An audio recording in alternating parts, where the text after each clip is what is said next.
Pemirsa, sidang peninjauan kembali yang diajukan Saka Tatal, kemudian 6 terpidana kasus Vina serta Sudirman menguak kemungkinan terjadinya peradilan sesat di tahun 2017. Kuasa hukum Sudirman menyebut terlalu banyak kejanggalan. Intimidasi misalnya diduga tidak hanya dilakukan oleh polisi, tapi juga oleh hakim. Sidang Vina Miscarriage of Justice atau peradilan sesat menjadi topik dialog kita hari ini. Sudah bersama saya mantan Wakapolri Komjen Pol Purnawirawan Ugroseno serta pakar hukum pidana dari Universitas Indonesia Ibu Flora Dianti yang telah tersambung melalui Zoom. Pak Ugro, terima kasih sudah kembali hadir. Mbak Flora, halo, apa kabar? Baik Mbak Nasiti. Oke, sebelum kita mulai dialog kita hari ini, Mbak Flora, Pak Ugro, dan pemirsa, saya akan mengajak Anda semua untuk mengikuti kemarin cuplikan dari Ibu Titin Prialianti yang merupakan kuasa hukum dari Saka Tatal dalam persidangan PK Sudirman. Sidang untuk Saka Tatal memang tertutup dihadiri oleh 3 orang majelis karena dia sidang anak. Tetapi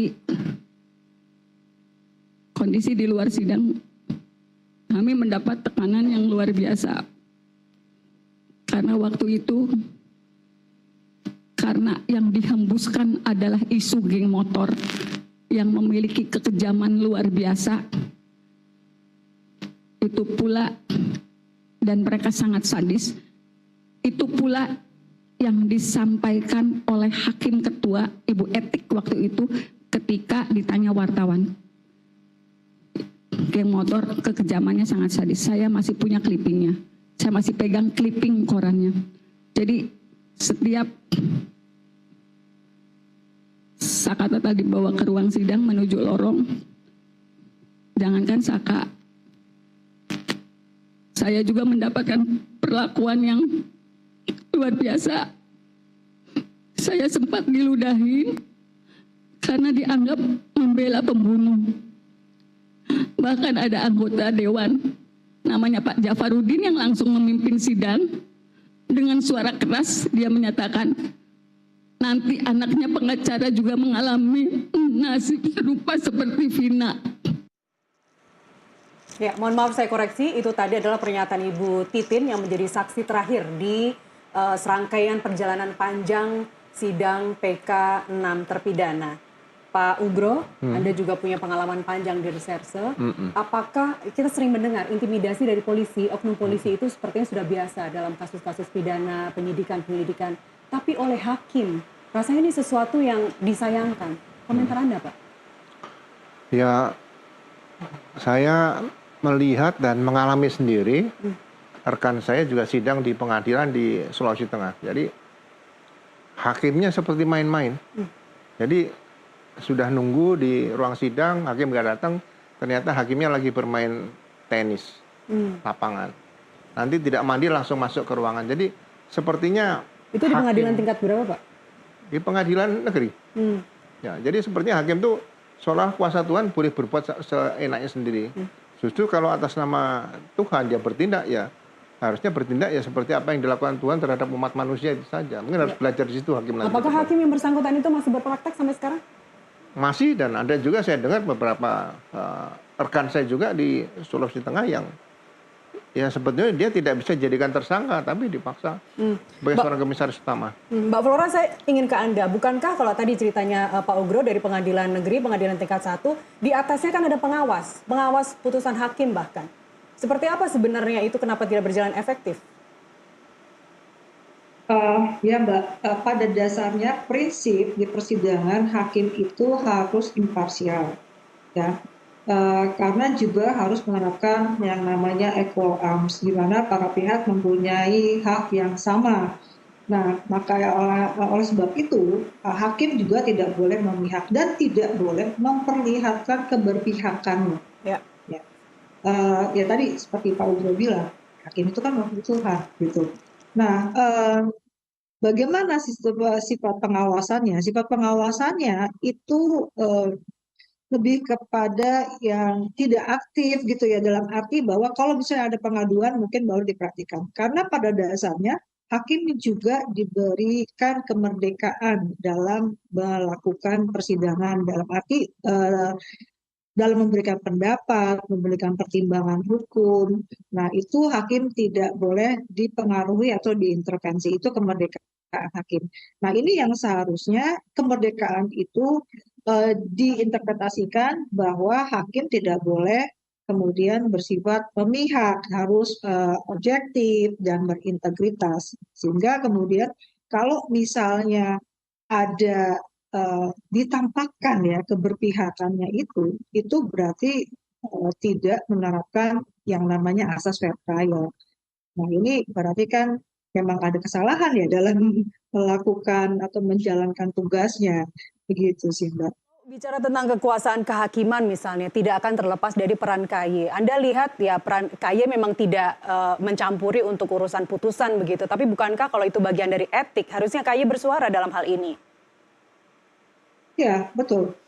Tapi kembali lagi ya, KY itu memang kemudian mempunyai kewenangan dalam hal mengawasi hal-hal yang berkaitan dengan kode etik hakim. Ya, tidak berkaitan dengan kasusnya gitu. Kecuali memang terbukti adanya hal-hal yang melanggar hukum yang kemudian dilakukan. Seperti misalnya kemarin ada kasus hakim di Pengadilan Negeri Surabaya yang memutus bebas gitu ya. Dalam hal ini sebenarnya itu kan berkaitan dengan bagaimana pertimbangan hakim dalam membuat suatu putusan. Nah, ini sebenarnya sifatnya kemerdekaan. Tapi kemudian KY bisa masuk di situ. Dalam arti kan sebenarnya KY bisa saja ya memperhatikan bagaimana hakim menjalankan prinsip fair trial itu sendiri dan bagaimana hakim menerapkan asas-asas imparsial and equal arm. Baik, sebenarnya sore ini juga kita mengundang pihak dari KY, tapi tidak ada balasan dari tadi pagi sehingga ya kita mau bicara peradilan sesat, kemungkinan peradilan sesat dalam kasus Vina ini, tetapi sulit untuk kemudian mencari tahu bagaimana proses putusan, bagaimana hakim dalam bertindak sebagai tangan Tuhan, kepanjangan dari tangan Tuhan. Tapi sekali lagi disayangkan pihak dari KY tidak menerima undangan dari NTV Dialog sore ini. Saya ke Pak Ugro kemudian. Pak, kita membicarakan satu objek yang sama, tapi rasanya berputar-putar aja di situ. Ke pemahaman dari sisi kuasa hukum 6 terpidana, kemudian juga kuasa hukum dari pihak pemohon sampai termohon, ini sepertinya punya punya legal formal masing-masing begitu. Semuanya berdasar, semuanya membaca dari bukti-bukti di saat pengolahan TKP misalnya, tapi sepertinya mustahil untuk kemana kita harus mencari atau melihat kebenaran ini ada di mana. Jangan-jangan keadilan nanti menentukan jalannya sendiri, Pak Ugro. Ya, jadi sejak awal kasus ke-8 terpidana ini, sebetulnya mereka kan sudah dinyatakan tidak ada barang bukti, tidak ada alat bukti yang dinyatakan sebagai hasil scientific crime investigation. Ya, berarti kita berawal dari sumbernya, dari pengolahan TKP tahun 2016 bulan Agustus itu. Nah, sekarang administrasi penyidikan, penuntutan sampai sidang. Laporan polisi saja sudah salah. Ya kan? Kemudian tidak dianalisa TKP sebenarnya di mana. Kalau saya mantan polisi, saya bisa membaca kelakuan oknum. Ditemukan 2 anak manusia, 1 masih hidup, 1 sudah meninggal katanya. Ya. Di Jalan Layang. Jalan Layang ini masuk wilayah mana? Wilayah Polres Sumber atau Cirebon Kabupaten. Dan petugas sudah datang, petugas lalu lintas karena ada kecelakaan. Itu ditemukan kecelakaan atau bukan, seharusnya ditangani oleh Polres Sumber. Tapi kemudian kenapa yang menangani adalah Polresta. Dengan ada, saya yakin perbuatan ini kan kenakalan itu kita tahu lah. Diciptakan TKP seolah-olah ada masuk di Polresta. Yang kemudian kalau diperiksa benar TKP itu TKP yang palsu seperti itu gitu. Jadi ditemukan darah juga nggak ada, ditemukan hanya botol minuman yang pakai Coca-Cola, ditemukan bambu yang ukuran 70 cm, ditemukan batu di mana juga nggak jelas seperti itu. Jadi berangkat dari awal seharusnya kan ada supervisi asistensi dari misalnya dari atasnya dari Polda, bukan kasus ditarik ke Polda langsung, itu menjadi masalah. Jadi kepada para yang diduga tersangka waktu itu kemudian menjadi terpidana, itu sejak awal kan harusnya didampingi oleh pengacara. tidak diminta pun harus diberikan karena ancaman hukumnya cukup berat kalau itu memang pembunuhan junto dengan perkosaan. Itu penyidik wajib menyampaikan, harus didampingi di situ. Tapi karena tidak didampingi, kemarin sampaikan Pak Putu juga bahwa ini harusnya bisa batal. Jadi sidang PK ini tidak perlu lama-lama. Kalau ada yang menyatakan tidak didampingi bisa batal, ya udah nyatakan saja. Jadi PK-nya nanti nggak usah cari alat bukti.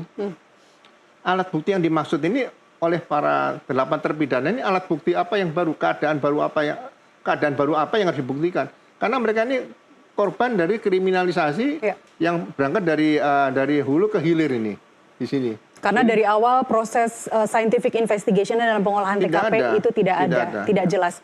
Mbak Flora, mungkin nggak sih BAP itu ada double BAP?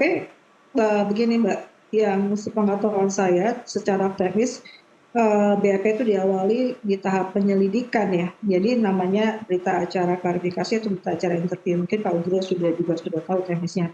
Nah lalu kemudian di tahap penyidikan itu memang ada BAP. Namanya berita acara penyidikan karena sudah masuk ke tahap penyidikan. Kalau misalnya ada tambahan BAP, konfrontir, maka kemudian ada lagi beberapa BAP yang kemudian berlanjut. Nah, kalau yang dimaksud ini double itu adalah persis sama tapi isinya berbeda, nah itu yang harus dipertanyakan.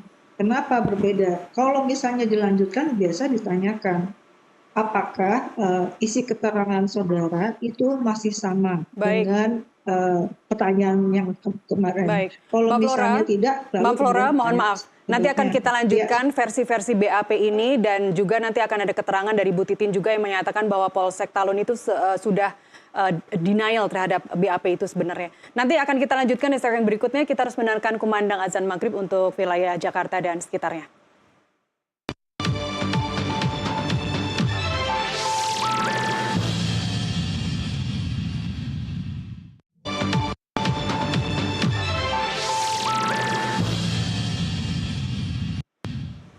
Ya pemirsa, kita lanjutkan dialog. Di studio saya masih bersama Pak Ugroseno dan melalui sambungan Zoom saya masih bersama Mbak Flora Dianti, pakar hukum pidana dari Universitas Indonesia. Sebelum kita lanjutkan, saya ingin kita sama-sama menyimak kesaksian dari Ibu Titin Prialianti terkait dengan BAP yang sempat dibantah oleh Polsek Talun. Saya melihat itu rekayasa karena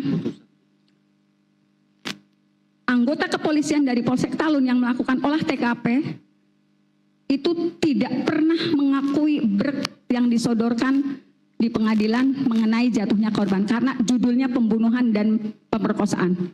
Jadi waktu itu anggota Polsek Talun sudah menyatakan darah itu hanya berada di tubuh korban laki-laki, di tubuh korban perempuan, kemudian juga ada serpihan daging di tiang PJU, kemudian juga ada warna motol yang nempel di median jalan. Jadi sudah disampaikan di persidangan dan mereka menolak sketsa yang disodorkan majelis. Apakah ini sketsa yang dibuat? Kami tidak pernah membuat sketsa itu. Sebetulnya sudah dijawab oleh anggota Polsek Talun yang menyatakan itu kecelakaan. Pak Ugro, silakan komentar Anda. Muter-muter lagi di sekitar BAP. Ya, jadi yang jelas pertama kejadian yang datang ke TKP kan dari Polsek Talun. Ya. Ada laporan kecelakaan lalu lintas. Kemudian yakin petugas dari Polsek Talun membuat laporan polisi model A tentang apa yang dia datangi ke TKP. Yaitu kecelakaan. Ya, kecelakaan lalu lintas. Nah, ini kenapa tidak dilanjutkan? Saya juga tidak tahu. Ini harusnya kan didalami oleh Propam. Kemudian dibawa masalah ini ditarik ke Polresta Cirebon oleh Aibtu Rudiana, ya kan? Kemudian ditarik ke Polresta Cirebon, tidak langsung dibuatkan LP oleh petugas Polresta. Saya kan petugas Polresta Cirebon tidak mendatangi TKP. Seharusnya kalau mendatangi TKP ada ditemukan 2 mayat, walaupun di sini juga ada LP yang dibikin oleh Polsek Talun tadi. Ya. Tapi kalau memang mau dikaitkan dengan dugaan pembunuhan di wilayah Polresta Cirebon, nah, TKP yang ditemukan ini kan harusnya ada petugas juga yang datang dari Polresta Cirebon. Tapi ini nggak ada. Jadi laporan polisi itu baru dibuat tanggal 31 oleh Aibtu Rudi. Jadi sebetulnya peristiwa apa nih? Ini kan aneh, ya kan? Tanggal 27 kejadian, 28 sudah mayat dan kembalikan, sudah dimakamkan, kemudian 31. beberapa yang diduga tersangka ditangkap. Nah, kemudian tanggal 31 baru dibuat laporan polisi. Dan itu laporan polisi menceritakan kejadian seolah ada kejar-kejaran dilempar putus. Dari mana seorang Aibtu Rudiana tahu itu ada kejadian seperti itu? Apakah dia mendengar dari orang baru membuat laporan? Ini kan juga aneh. Jadi laporan polisi itu udah cacat fisik atau cacat substansi atau cacat apa saya nggak tahu. Itu sudah sulit dipertanggungjawabkan di situ. Mbak Flora, apa itu namanya? Cacat konstruksi atau memang sebenarnya ini skenario yang kurang apik sehingga kemudian bocor di mana-mana?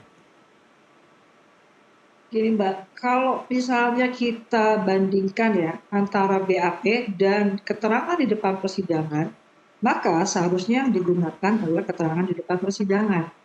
Ya, syarat dari alat bukti keterangan saksi adalah salah satunya adalah bila keterangan itu diberikan di depan persidangan. Bagaimana dengan BAP yang diberikan di tahap penyidikan? BAP itu hanya bisa menambah keyakinan hakim apabila keterangan di dalam BAP itu bersesuaian dengan alat bukti yang ada di depan persidangan. Sehingga kemudian kalau misalnya ada perbedaan antara keterangan di persidangan dan keterangan di BAP, maka selanjutnya hakim akan menanyakan alasannya apa, kok berubah dari keterangan Anda di persidangan dan keterangan di BAP. Nah itu alasan itu yang akan kemudian digali oleh hakim. Tetapi, Kalau kita, baik. Tapi kalau misalnya melihat kekuatan pembuktian berdasarkan Tuhan, maka yang dianggap sebagai alat bukti itu yang lebih kuat adalah alat bukti keterangan saksi yang di bawah sumpah diberikan di depan persidangan. Baik. Nah, BAP sendiri itu bisa sama kedudukannya dengan alat bukti keterangan saksi yang diberikan di depan persidangan kalau misalnya dia ditambah dengan berita acara sumpah.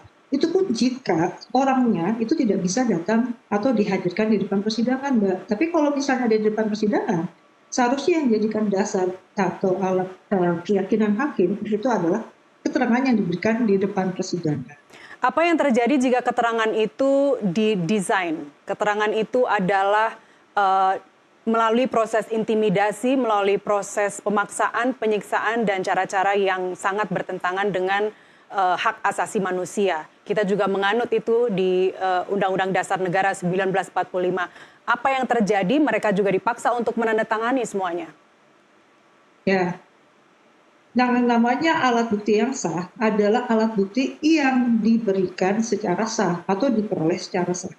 Kalau misalnya BAP itu masuk ke dalam atau mau dianggap sebagai bukti surat misalnya, maka BAP itu harus dilaksanakan sesuai dengan prosedur yang diatur dalam undang-undang. Salah satunya saksi tidak boleh diberikan ancaman atau ditekan, apalagi kemudian ada pemeriksaan-pemeriksaan. Apabila kemudian keterangan BAP yang diberikan itu melalui rangkaian proses yang sifatnya melanggar HAM, maka hasilnya adalah alat bukti yang tidak sah atau inadmissible. Admisibilitas alat bukti itu yang kemudian harus diuji. Bagaimana? Makanya salah satu pertanyaan, jika seorang saksi memberikan keterangan yang berbeda dengan di tahap penyidikan dan di tahap persidangan, itu adalah alasannya. Kalau misalnya diberikan alasannya pada saat itu saya penuh dengan tekanan, saya kemudian disiksa, lalu kemudian hakim bisa mengkonfirmasi, mengelaborasi bahwa benar terjadi siksaan, benar terjadi tekanan, maka hakim tidak boleh menggunakan keterangan yang diberikan di tahap penyidikan. Yang diberikan adalah di tahap persidangan, seperti itu. Baik, ketika kalau kita bicara 2016, 2017, bagaimana proses persidangan itu terjadi, tentu kita tidak luput dari berbagai macam kesaksian yang mengatakan bahwa ketika itu berangkat dari kesaksian dari AF dan DD yang melihat atau membenarkan adanya kejar-kejaran, kemudian terjadi, kalau saya mengutip diksinya Ibu Elsa Sharif, itu adalah pembantaian begitu. Kita akan lihat bagaimana seorang Aibtu Rudiana bisa melakukan seolah-olah seperti investigasi sendiri, seperti apa konflik of interest itu berkembang, seperti apa abuse of power itu dilakukan. Kita akan lihat grafik berikut ini. saat itu Ibtu Rudiana atau yang saat itu Aibtu Rudiana adalah seorang kanit narkoba di Polresta Cirebon. Berikutnya, kita akan lihat grafik berikutnya. Atasannya adalah AKP Galih Wardani yang merupakan Kasat Reskrim Polresta Cirebon. Dia disebut sebagai orang yang mengetahui atau memberikan izin untuk Ibtu Rudiana kemudian mencari bukti-bukti di TKP saat kejadian. Kemudian posisi di atasnya lagi adalah AKBP Indra Jafar, Kapolres Kota Cirebon. Ini rekan Pak Ugro kenal dengan Pak Jafar. Dan di atasnya lagi kita lihat adalah Kapolda Jawa Barat, Irjen Pol Bambang Waskito. Dan di atasnya Kapolda ada Kapolri yang saat itu Jenderal Polisi Tito Karnavian. Saya ingin mendapat komentar dulu dari Pak Ugro. Konflik of interest, abuse of power, benarkah itu terjadi ketika investigasi dilakukan oleh seorang Aibtu Rudiana saat itu yang merupakan ayah dari korban? Iya. Jadi kalau ditemukan ada mayat yang diduga belum jelas penyebabnya apa, apalagi lebih dari satu. Nyawa ini kan milik Allah, begitu hilang, terus yang bertanggung jawab di dunia siapa nih? Ya kan? Saya ingat waktu kejadian Ketua DPR di Provinsi Sumatera Utara meninggal, waktu ada keributan di kantor DPRD. Presiden Pak SBY saja turun tangan waktu itu. Saya Kadipropam, rapat dengan Kapolri, atau Pak SBY ke Presiden telepon Kapolri. Ditanyakan, ada kejadian apa di Sumatera Utara itu? Jawab oleh Pak Kapolri, ada keributan. Gimana? Nah, Pak Kapolri minta waktu sama Pak Presiden, minta waktu, telepon sama Kapolda. Kapolda ditelepon, situasi dapat dikendalikan. Lapor Kapolri, Kapolri lapor ke Presiden lagi, situasi aman. Tapi Presiden SBY kan juga orang pintar. Begitu dilihat, loh itu kok ada ketua DPR meninggal. Cek lagi telepon nih, kembali lagi. Ternyata kejadian di atas. Nah setelah dilaporkan, ya Presiden juga rasanya kok laporannya kok nggak lengkap seperti itu. Jadi apa kaitannya dengan kasus Vina ini, Pak? Nah, begitu ada dua korban, setidak-tidaknya Kapolres nanya kepada Kasat Serse. Dan Anda yakin itu sudah dilakukan oleh Kapolres belum? Saya juga heran kenapa di tingkat Polres Cirebon yang kecil saja tidak ada yang perhatian sebenarnya hanya ditangani oleh Aibtu Rudiana. Dari mulai pertama 27 tadi, kemudian 28 dia sudah menggunakan orang-orang yang kira-kira dipercaya bisa membantu keterangan ada peristiwa siapa pelakunya. Sampai 29 sudah mulai menangkap dan sebagainya.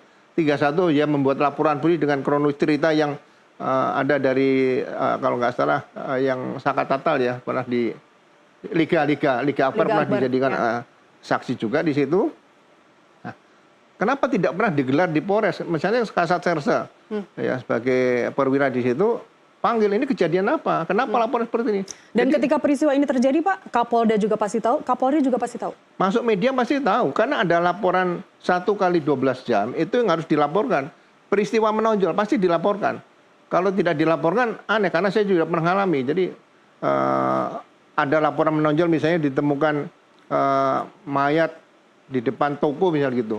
Dilihat ini apa? Ini tunawisma seperti itu. Ya mungkin tidak terlalu perhatian, mungkin sakit dan sebagainya. Tapi kalau ada luka-luka yang dicurigai itu harus dilaporkan pada pimpinan. Seperti itu. Jadi ini ada sistem laporan yang tidak jalan di situ. Jadi kontrol dari atas harusnya begitu ada kejadian. Hanya berupa sistem laporan saja atau sebenarnya ini sistem instruksi yang terjadi? Ya, lapor kepada atasan pakai HP kan sudah ada.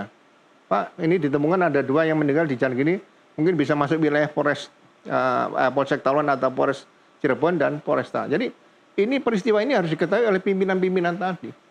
Tidak bisa dibiarkan ditangani oleh seorang Aibtu Rudiana ini kayak sepertinya menurut saya ya. Kalau saya Kadipropam, hebat sekali nih Aibtu Rudiana ini bisa mengendalikan Polres seperti itu menurut saya loh ya. Kasus pidana yang meskipun awalnya dilaporkan kecelakaan, kemudian berapa hari kemudian dilaporkan sebagai pembunuhan dan pemerkosaan. Mbak Flora, apa yang Anda lihat dari peristiwa awal dari kasus Vina ini terjadi? Ya Mbak, kalau misalnya saya lihat sudah pasti di dalam penyelidikan ini, penyelidik itu tidak mencari kebenaran, jadi justru mencari kesalahan. Padahal prinsipnya dalam negara dengan sistem hukum sipil, negara memberikan kewenangannya kepada aparat penegak hukum untuk mencari kebenaran. Makanya access to evidence itu hanya diberikan kepada aparat penegak hukum. Ya, tidak ada yang bisa dapat akses untuk kemudian memeriksa sidik jari, yang melakukan CSI dan seterusnya. Itu diberikan kepada para penegak hukum. Karena apa? Maksudnya adalah untuk mencari kebenaran. Kalau misalnya ya penegak hukum ini ada kepentingan di dalam suatu kasus, maka yang pasti dia tidak akan mencari kebenaran. Yang dicari adalah kesalahan gitu. Nah, ini kan yang proses atau prinsip-prinsip yang sudah tidak benar sejak awal. Kalau misalnya ya suatu proses itu seseorang sudah setahu saya ya penegak hukum itu ada fakta integritas bahwa mereka akan mencari kebenaran, bersifat objektif dan jujur, ya independen. Nah, bagaimana kemudian mengimplementasikan fakta integritas tersebut? Maka hal tersebut pertama-tama apabila mereka menyadari bahwa mereka mempunyai konflik of interest atau kepentingan, mereka harus mundur. Ya, tidak harus ikut. Biarkan kemudian yang lain mengerjakan satu peristiwa atau mengusut satu kasus objektif mungkin. Nah, ini mulai dari situ. Karena kembali lagi, kalau sudah mencari kesalahan, bisa saja terjadi hal-hal yang sifatnya inadmissible, dalam arti sesuatu yang tidak atau dilarang, atau dalam hal ini pelanggaran HAM. Pelanggaran HAM dalam mencari ya suatu dalam proses penyidikan itu akan mengakibatkan adanya barang bukti dan bukti-bukti yang diperoleh nanti akan terkontaminasi. Kalau sudah terkontaminasi, pada akhirnya nanti ada wrongful conviction. Ujung-ujungnya keyakinan hakimnya juga bisa salah. Ujung-ujungnya selanjutnya itu akan menghasilkan suatu produk yang ya jauh dari kebenaran. Makanya ada peradilan sesat. Memang harus mulai dari awal, Mbak ini. Anda menjawab judul kita pada sore ini, Mbak Flora, peradilan sesat tanda tanya. Anda sepakat ini peradilan sesat? Ya, itu kalau misalnya memang dari awal sudah terjadi konflik of interest, tapi kemudian tidak disadari secara jujur, mereka tidak kemudian mundur, ya, sehingga hasilnya sudah pasti akan tidak objektif. Ya, bagaimana implementasinya itu? Kalau bisa dari awal tidak objektif, barang buktinya terkontaminasi, kemudian sudah pasti akhirnya wrongful conviction, keyakinan hakim bisa salah. Nah, ini yang disebut dengan peradilan sesat.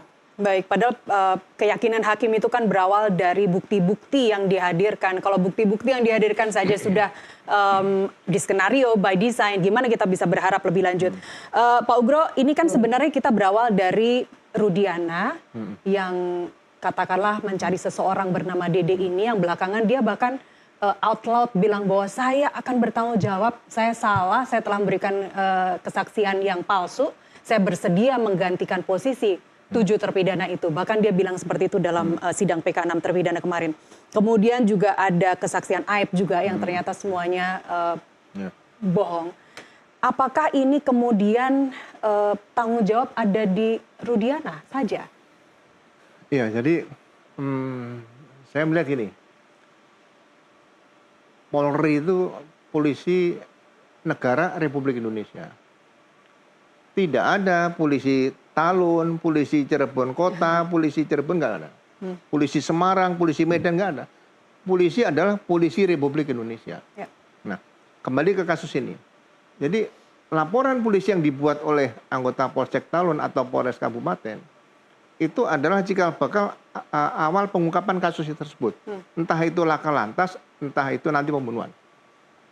Seharusnya dalam peristiwa seperti ini tidak perlu dibuat laporan polisi lagi yang dibikin oleh Aibtu Rudiana waktu itu di tanggal 31. Kalau misalnya ada informasi dari Aibtu Rudiana, sampaikan pada Kasat atau pimpinannya. Pak, ada indikasi yang kecelakaan itu anak saya meninggal. Nah, saya yang dapat informasi adalah TKP ditemukan bukan di tempat ditemukan mayat, tapi di tempat lain masuk wilayah kita. Nah, ini bisa koordinasi antara Polresta dan Polres. Bahwa ada dugaan seperti ini, Kalau nanti lokus deliktinya ditemukan ada di tempat lain, tinggal koordinasi aja, dilimpahkan berkasnya bukan kecelakaan tapi dilimpahkan ke Polresta. Tapi peran Rudiana berhenti sampai di situ. Di Berhenti situ hanya nggak sampai bisa, melapor. karena dia bukan saksi fakta yang melihat langsung, bukan dia menyampaikan mungkin anaknya ditemukan mati, dia dengar, tidak membuat laporan polisi lagi, laporan polisi cukup satu. Jadi, Termasuk sebelumnya Pak, tanggal 29 Agustus itu orang tua Eki, ya ibu dan ayah Eki itu sudah klaim asuransi. Dan itu sudah cair kalau saya tidak salah dengar dari pernyataan Bu Titin kemarin 12,5 juta. itu klaim asuransi kecelakaan atau Jasara Harja. yang bikin orang tuanya? Yang mengajukan klaimnya adalah orang tua dari Eki. Nah, kalau orang tua Eki itu Aibtu Rudiana, dia klaim asuransi kecelakaan, kenapa dia bawa ke pembunuhan? Itu tanggal 29 Agustus. Nah iya, klaimnya asuransi kecelakaan. Tapi kenapa dia tangani pembunuhan? Ini kan aneh lagi. Jadi bagi saya memang Propam harus mendalami si Aibtu Rudiana ini. Jadi sekali lagi ya, ya sekarang belum masuk SIPP. Seharusnya laporan polisi itu masuk dalam SIPP yang dibikin oleh Kumham. Jadi setiap peristiwa terjadi masuk di situ. Propam sendiri itu juga sudah dilapori oleh Bu Titin mengenai kejanggalan-kejanggalan itu, tapi tidak ada follow up. Kemudian juga ke Komnas HAM follow up-nya sekian bulan berikutnya, 3-4 bulan berikutnya, dan itu juga sifatnya hanya berkirim surat. Pertanyaan saya di awal adalah apakah iya ini akan berhenti di Rudiana saja? Tadi Anda bilang bahwa institusi Polri ini adalah polisi Indonesia, polisi negara, bukan polisi Cirebon atau polisinya Eki saja. Iya, jadi apa yang dilakukan oleh penyidik itu terhadap Bu Titin, saya juga dengar keterangannya di situ. Jadi kasus seperti yang terjadi ke 8 terpidana dengan ancaman hukuman cukup berat, itu harus disampaikan bahwa Anda berhak diam dan Anda harus didampingi dengan penasihat hukum. Itu tidak dipenuhi, sehingga kalau Bu Titin mau ketemu katanya tanggal berapa, tanggal 1 atau tanggal 2 mau ketemu susah dan sebagainya. Ini ada apa? Seharusnya sejak awal pengacara bisa dampingi. Nah, ini harus didalami. Jadi kalau misalnya ada dugaan misalnya penganiayaan, itu bisa dibuktikan dari awal. Dan itu tidak mungkin Rudiana ataupun penyidik sendiri, Pak. Masih ada atasan mereka yang kemungkinan terlibat dalam aksi ini, dalam skenario ini. Semua yang bertugas saya rasa ilmunya sama dari Megamendung. Saya juga alumni Megamendung tahun berapa, 89. Ada yang FBI di Amerika, ada yang dari Jerman. Jadi ilmu reserse seluruh dunia hampir sama. Sehingga kalau saya katakan ya, KUHAP kita itu sebenarnya karya agung anggota DPR dan pemerintah waktu itu tahun 80 itu, tahun 81, itu sudah karya mulia. Kenapa? Kalau kita baca tuntas KUHAP itu, Miranda warning atau Miranda note itu sudah dimasukkan di situ. Ya. Itu yang seharusnya disampaikan kepada seluruh tersangka bahwa Anda berhak diam. Nah, kalau tersangkanya bisu masa mau dibuka mulutnya direkam kan nggak bisa juga. Nah, inilah mungkin hukum ke depan harus bisa mengadopsi KUHAP, melaksanakan KUHAP dengan secara murni dan konsekuen seperti itu. Ya, tapi mungkin juga ada unsur karena proses penangkapan ke 8 terpidana waktu itu juga sangat dramatis, orang yang baru pulang dari musola ditangkap, orang yang lagi nongkrong ditangkap, mungkin itu yang menjadikan segala sesuatunya jadi blunder, termasuk dari Bu Titin Prialianti yang kemarin mengaku bahwa ia menandatangani BAP, sementara dia tidak setuju dengan apa isi BAP itu. Dia menyadari itu salah prosedural, tapi toh dia tetap tanda tangan karena dia tidak tega lagi melihat Saka Tatal misalnya disiksa dengan sebegitu sadisnya. Kita harus jeda terlebih dahulu, Mbak Flora dan Pak Ugro, kami kembali usai pariwara berikut.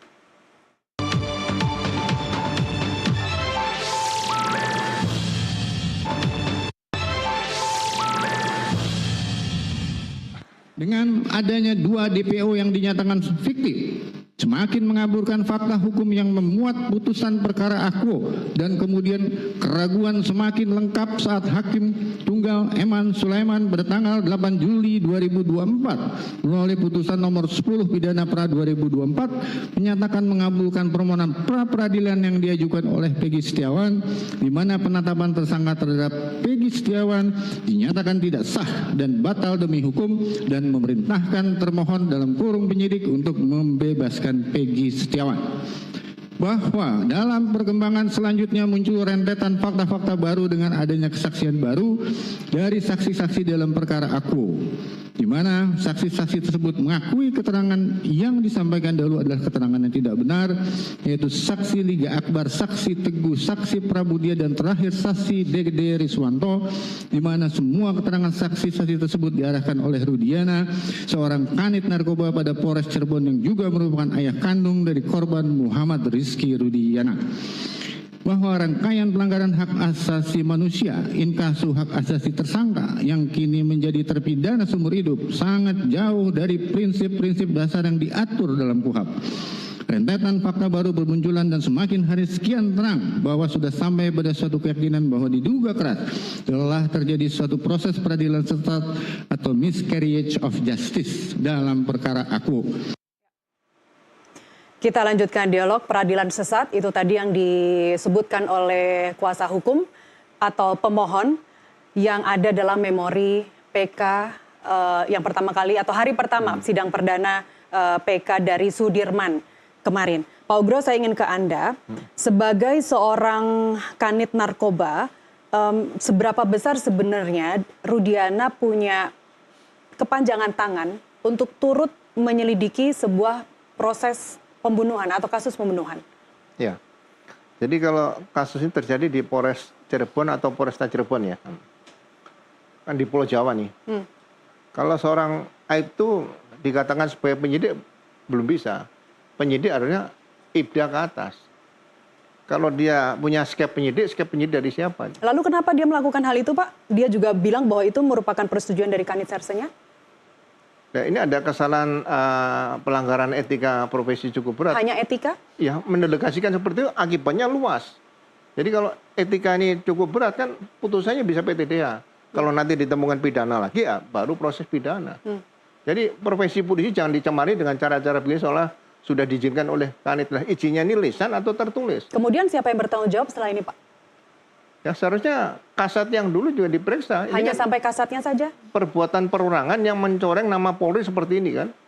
Paling yang terlibat kan kasatnya 2 tingkat ke atas lah. Di atas kasat ya ada Wakapolres, sebelum Kapolres kan ada Wakapolres. Jadi jabatan itu jangan dianggap hanya bisa ngambil apel pagi atau apel siang itu. Kalau ada kasus seperti ini dipimpin gitu loh. Seperti contoh waktu saya Kapolda Sumut. Ada peristiwa perampokan Bank CMB anggota Brimob meninggal. Karena saya anggap ini peristiwa berat karena senjata M16 milik anggota Brimob ini dibakar berpelaku. Saya turun sendiri, saya pimpin sendiri. Karena kalau ditanya pimpinan, bisa menjawab. Dan apakah cara-cara yang dilakukan oleh Rudiana sama seperti cara-cara dia sebagai kanit narkoba dalam menangani kasus? Saya melihat apa yang dilakukan oleh Aibtu Rudiana waktu itu polanya hampir sama dengan pola kalau dia menangani masalah narkoba. Bukan pidana umum. Karena memang dia ditempatkan sebagai kanit narkoba saat itu. Ya, karena kalau narkoba itu kan ada kontrol delivery, undercover by penyamaran. Makanya menurut saya pribadi, orang tugas di bagian narkoba itu harus pernah tugas di pidana umum, kemudian pidana khusus, baru narkoba paling tinggi seperti itu. Jadi kalaupun atasannya Rudiana sampai harus bertanggung jawab dalam proses pelanggaran etik, tadi Anda katakan di awal pelanggaran etika, itu hanya sampai Kapolres. Paling tinggi Wakapolres, 2 tingkat ke atas. Ya. Baik, saya ingin ke Mbak Flora. Mbak Flora, ini saya berangkat dari presumption of innocence ya, Mbak. Jadi dalam sistem peradilan kita kan kita seolah-olah sekarang ini yang disalahkan hanya di polisi saja, di penyidik saja. Bagaimana dengan nasib JPU? Bagaimana dengan nasib hakim? Apakah mereka nantinya juga harus diperiksa oleh MA?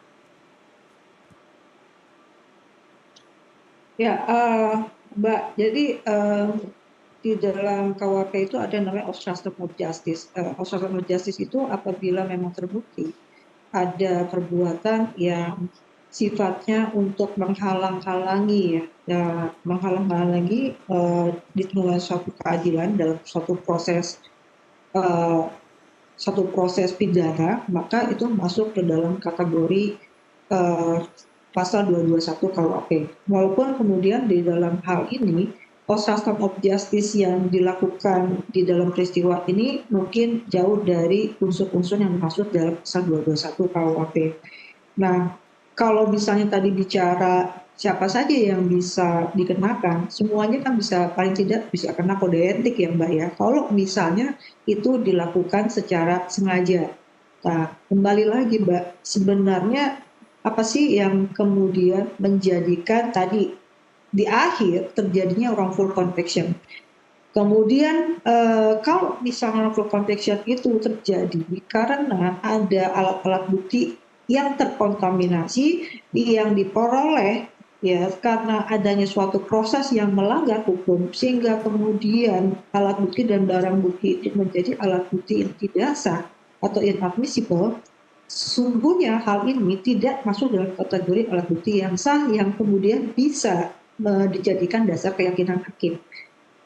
Nah, dalam hal ini pada saat terjadinya penyidikan itu sebenarnya sudah ada pengawasan secara horizontal dari jaksa penuntut umum. Nah, makanya dalam revisi KUHP sejak awal itu JPU itu sudah datang untuk kemudian mendampingi penyidik dalam melakukan yang namanya offshoring atau penyidikan. Ya. Nah, dalam hal ini karena KUHP itu seolah-olah membuat adanya satu kompartemen bahwa penyidik sendiri, penuntut sendiri, lalu kemudian hakim sendiri, sehingga kemudian yang namanya integrated criminal justice system itu menjadi terbelah-belah. Gitu ya, KUHP sendiri yang salah menurut saya sih. Nah, kalau misalnya dalam hal ini kita kan mencari kesalahan, ini salahnya siapa sih? Makanya kemudian tadi saya bilang, kalau yang namanya integrated criminal justice system, maka semuanya ikut salah. Persoalannya sekarang kita dibuat seolah-olah sistemnya tuh terbelah-belah kompartemen. Jadi penyidikan sendiri. Padahal seharusnya penyidikan adalah bagian dari penuntutan. Karena kan akhirnya yang akan menuntut di depan persidangan atau instansi yang menentukan bahwa perkara ini bisa dibawa ke depan persidangan adalah jaksa penuntut umum. Makanya jaksa penuntut umum itu ada sebelum kemudian mereka melakukan penuntutan di depan persidangan, mereka melakukan yang namanya pra penuntutan. Yang diperiksa semua, apakah setelah memenuhi syarat formil, ataukah memenuhi syarat material, ya, termasuk tadi apakah saksinya sudah cukup, apakah kemudian alat buktinya sudah cukup, apakah kemudian secara substansi sudah terpenuhi, itu semua dicek, ya, administrasinya, penggeledahannya, penyitaannya, rekonstruksinya. Nah, jadi dalam hal ini, kalau misalnya dari awal tadi saya bilang dari awal itu konflik interest itu kemudian terjadi, maka sudah pasti ya kalau misalnya dari awal bukti barang buktinya dilakukan secara salah, hasilnya juga salah. Good opposition interest, ya kan begitu. Sampai ke ujung akhirnya salah. Sekarang kita harus lihat dulu yang salah siapa. Nah ini masalah yang tadi saya bilang, kita lihat dulu persoalannya dari mana. Apakah kemudian ada hal-hal yang melanggar hukum yang kemudian dilakukan oleh penegak hukum dalam hal ini. Kalau misalnya mereka mereka kan tidak, dalam hal ini penuntut umum tidak bisa ikut campur ya. Misalnya dalam hal penuntutan, tapi menentukan apakah perlu dilakukan penuntutan atau tidak, sebenarnya JPU juga turut gitu ya. Turut kemudian harus memeriksa syarat-syarat tersebut. Nah sebenarnya kan kalau misalnya disortir oleh JPU udah bisa menentukan ini nggak bisa nih masuk gitu ya. Kalau misalnya administrasinya, kecuali kemudian terjadi rekayasa sedemikian rupa sehingga kemudian pada saat sampai ke JPU menyatakan ini sudah memenuhi syarat formil dan material. Baik. Itu rasanya yang akan terus kita ikuti atau kita kawal dalam sidang-sidang PK selanjutnya. Saya ingin ke Pak Ugro dan sekaligus closing statement Pak dari Anda. Permohonan untuk melakukan pemeriksaan setempat dari pemohon ke majelis hakim akhirnya dikabulkan dan akan dijadwalkan kalau tidak salah hari Jumat atau minggu depan untuk melakukan pemeriksaan setempat itu. Artinya besok ya hari Jumat. Mohon maaf. Kemudian dari majelis hakim kan nanti datang ke TKP. Apa saja yang bisa diharapkan dari pemeriksaan setempat? Ya, hakim akan melihat apa yang dikatakan pada saat sidang pra-PK ini kan pra-PK ini sebelum dikirim ke Mahkamah Agung kan. Ya. Apa yang ditemukan di lapangan itu kan juga nanti kan dibuat berita acara pemeriksaan yang ditandatangani bersama hakim, jaksa juga, kemudian pengacara dan mungkin... dalam pemeriksaan setempat itu tidak hanya majelis hakim tapi juga JPU, Pak? Ya diikutkan nggak ada masalah, semuanya yang lihat di situ kan. Tapi melihat ke TKP nggak di situ. Jadi bagi saya itu lebih bagus dan saya sependapat dengan Prof. Ibnu waktu itu ya bahwa ini PK dalam arti luas ini baru pertama kali terjadi seperti ini. Ya. Jadi Kalau saya tadi boleh menambahkan sedikit yang Bu Flora tadi ya, sebetulnya criminal justice system ini sudah harusnya dibuat sistem online. Sekarang sudah ada SIPP, Sistem Informasi Penelusuran Perkara. Tarik sedikitnya ke penyidik, sehingga berkas perkara begitu mulai laporan polisi itu lampiran BAP bisa dilampirkan di situ hanya untuk kepentingan JPU. Tapi masyarakat nggak bisa melihat seperti ini, itu kan rahasia. Untuk ya. internal. Ya, jadi saya rasa nggak usah masuk ke dalam penyidikan awal karena kekuatan jaksa, kuantitas maupun kualitas untuk bisa bantu penyidikan, saya rasa kekuatannya nggak cukup. Tapi kalau sudah dibikin online, ya kan, jadi fungsi pengawasan Kompolnas, Komisi Kejaksaan, Komisi AKY itu lebih bagus lagi jadikan satu aja di atas, bisa ngawasi ketiga unsur ini, menurut saya lebih ampuh. Jadi para senior-senior yang pernah tugas di penyidikan ini, di bidang penyidikan, penuntutan, dan hakim ini bisa diakomodir di sini. Tapi bukannya sebaik apapun sistemnya, sebaik apapun mekanisme yang harus dilakukan, tetapi kalau tidak ada goodwill dari masing-masing kan juga tidak jalan, Pak. Sudah bisa dimonitor sampai presiden. Kalau ada orang mengadu kepada presiden, ada staf khusus presiden bidang criminal justice system bisa membuka di situ. Artinya pengawasan sendiri dilakukan berlapis-lapis. Iya. Baik, Pak Ugro, sayang sekali waktu kita sudah habis. Terima kasih sudah bersama kita di NTV Prime Dialog. Mbak Flora Dianti, pakar hukum pidana Universitas Indonesia juga terima kasih telah bergabung melalui Zoom. Sehat-sehat selalu, Pak Ugro, Mbak Flora. Dan pemirsa NTV Prime Bulletin masih akan kembali usai jeda berikut. Tetaplah bersama kami.